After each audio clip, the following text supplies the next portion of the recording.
নমস্কার বন্ধুরা, আজকে আমি বানাবো কাতলা মাছের পাতুরি। তার জন্য লাগবে আমাকে মাছ, লবণ, হলুদ গুঁড়ো, আর এখানে জিরে আর ধনে একসাথে বেটে রেখেছি শুকনো খোলায় ভেজে, আর এখানে আদা, এক কোয়া রসুন আর ছোটো পেঁয়াজ আর শুকনো লঙ্কা, কাঁচা লঙ্কা দিয়ে একসাথে বেটে নিয়েছি। আমি লঙ্কা নিয়েছি 2টো, কাঁচা লঙ্কা 3টে শুকনো লঙ্কা, আর এখানে রসুন বাটা, সাথে নিয়েছি একটা পাতিলেবু, সঙ্গে একটু আলু। এবার আমি সমস্ত উপকরণ দিয়ে ভালোভাবে মেখে নেব। প্রথমে নুন দিয়ে দিলাম, একটু হলুদ গুঁড়ো, আমি সমস্তটা বাটা মশলা নিয়েছি। হ্যাঁ বাবা, হ্যাঁ হ্যাঁ, এই তো সর্ষে বাটাটা দিয়ে দিলাম।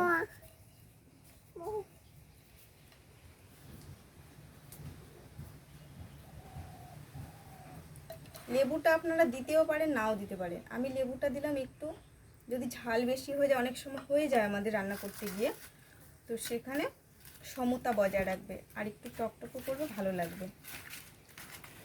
এবার দেব আমি কাঁচা তেল। কাঁচা তেল বেশ খানিকটাই দেব। এবার আমি সমস্ত উপকরণ দিয়ে ভালো করে মেখে নেব। আলুটা আমি একটু পরে মাখবো, আগে মাছটা ভালো করে মাখিয়ে নেব উপকরণ দিয়ে।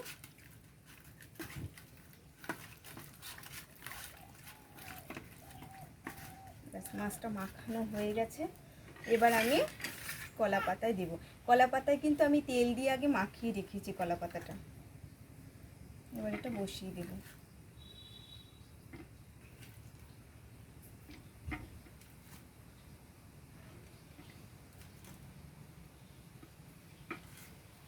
এই যে উপকরণগুলো রয়ে গেল, যে গ্রেভিটা, এটার সঙ্গে এবার আমি আলুটা মাখিয়ে নেব।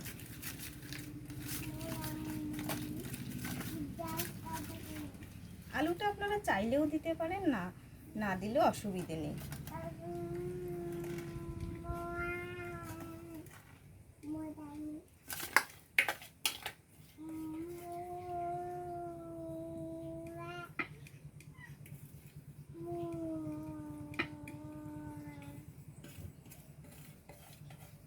এটাতে আমি জল ব্যবহার করব না। এবার এটা ঢেকে দেব আমি।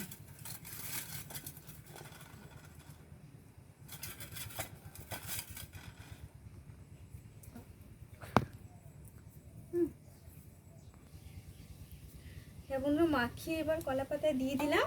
এবার আমি এটাকে ঢাকা দিয়ে রাখবো। এবার ঢাকা দিয়ে তাওয়ায় বসাবো। বসিয়ে দিলাম উনুনে। এটা আবার 20 মিনিটের মতো সময় লাগবে এটা হতে। আর আরেকটা জিনিস বলবো বন্ধুরা, এই পাতুরিতে কিন্তু পেঁয়াজ বেশি ব্যবহার করলে জল বেরিয়ে যায় বেশি, এর জন্য যতটা পারেন ছোট পরিমাণে, আমি একদম ছোট পরিমাণে পেঁয়াজটা নিয়েছি। হ্যাঁ বন্ধুরা, আমার পাতুরিটা প্রায় হয়ে গেছে।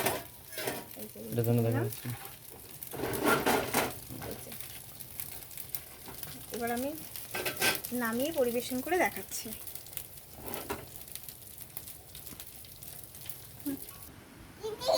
রেডি হয়ে গেছে আমার কাতলা মাছের পাতুরি। এভাবে আপনারা বানিয়ে খেয়ে দেখবেন, ভালো লাগবে। আর এর উপরে একটু ধনেপাতা ছড়িয়ে দিলে ভালো হতো, তো আমার ঘরে নেই, ওর জন্য আমি দিলাম না। নমস্কার বন্ধুরা, ভালো থাকবেন।